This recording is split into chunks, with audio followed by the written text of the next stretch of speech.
нуурын чанад дэрэг Герасчуудын нутагт тэд иржэм. Есүсийг завнаас буухт нь бузар сүнстэй хүн тэр даруй булчнаас гарч ирээд түүнтэй тулгарв. Орон байр нь булчнуудын дунд байхагаад гинжинд ч эс хүлэгдэх нэгэн аж. Тэр олонтаа гав гинжтэй байсан ч гинжээ тасдаж гаваа хэсэгчлэн эвдчихдэг байв. Хинч түүнийг номхотгож эс чаджээ. Булшин дунд ууланд өдөр шөнөгүй тэрээр орилж чулуугаар өөрийгөө балбахаж. Есүсийг холоос харсан тэрээр гүйн ирж түүнд мөргөв.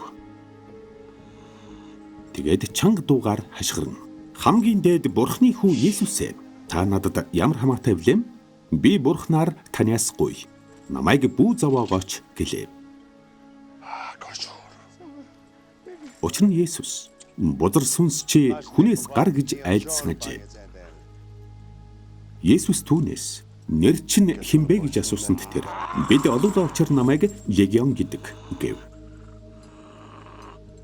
Тэгээд өөрсдийг нь энэ нутгаас бүү зайлуулаач гэж тэр түүнээс хүсэмжлэн гуйв.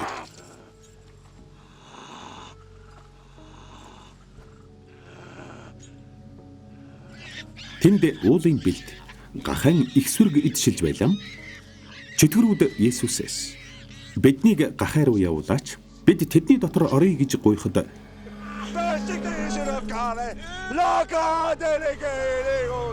Есүс тэдэнд зөвшөөрөв.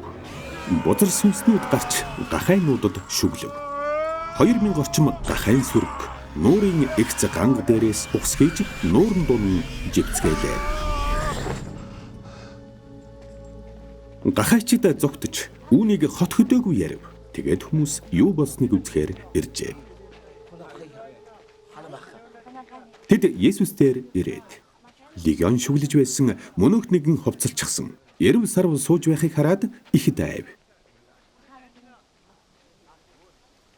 Үүнийг үзсэн хүмүүс чөтгөр шүглсэн хүнд юу тохиолдсныг болон гахайнууд яасан тухай тэдэнд ярьжээ. Тэд Есүсийг нутгаасаа явахыг гуйж эхлэв.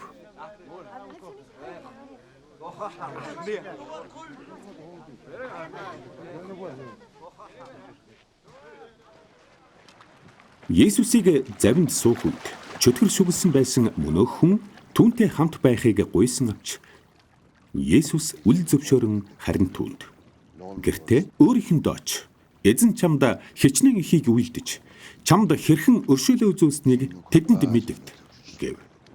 Тэр явж Есүс түүнд хичнээн ихийг үйлдэснийг Декаполиар нэг зарлаж эхлэв. Бүгд гайхацгааж байлаа.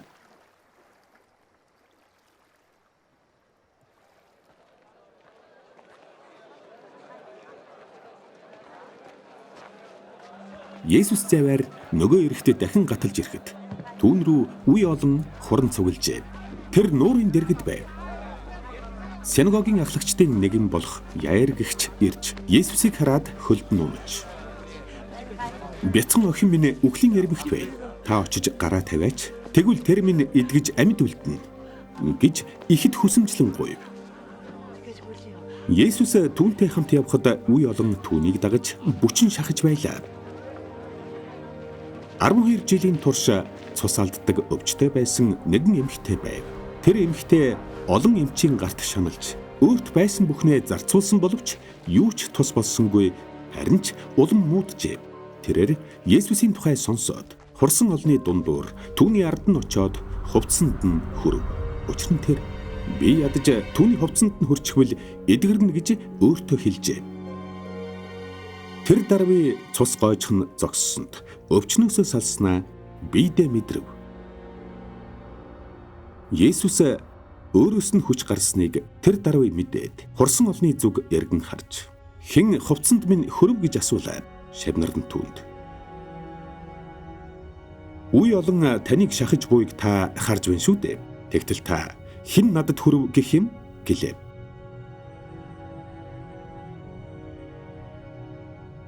Есүс үүнийг үйлдэгчийг харах гэж эргэн тойрноо ажиглав.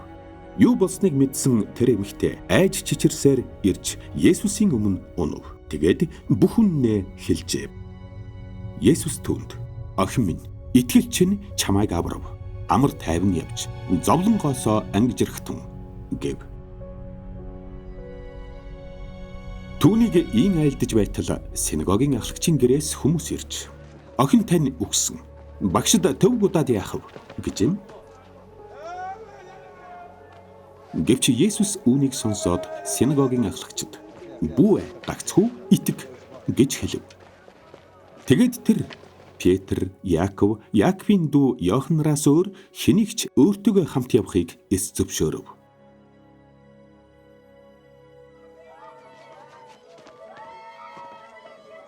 Тэд синагогийн ахлагчийн гэрт ирэв. Уймарч чангаар уйж хайлагсдыг тэр харлаа. Оронгуудаа тэр тэдэнд "Юунд та нар уймарч уйлэлдэнэ вэ? Энэ хүүхэд үхээгүй, харин унтаж байна." Гэсэнд тэд түүнийг тохуурхан инээлдэв. Харин Есүс бүгдийг гаргаж зөвхөн өнөх хүүхдийн аав ээжийг өөртөөгөө байгсдын хамт авч хүүхдийг тавьсан өрөөнд оров. Хүүхдийн гараас барьж тэр түүнд "Талита кум" орчуулбал "Бос бяцхан охин минь, би чамд хэлж байна" гэж хэлв.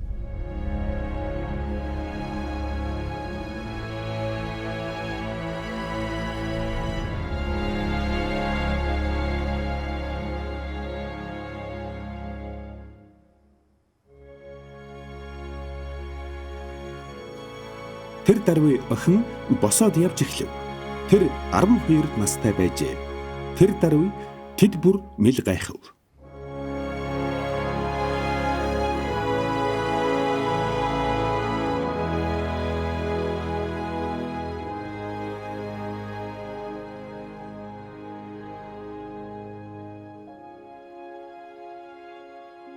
Тэр энэ тухай хинч мэдэх ёсгүй гэж тэдэнд хатуу сануулаад охинд идэх юм өг гэлээ.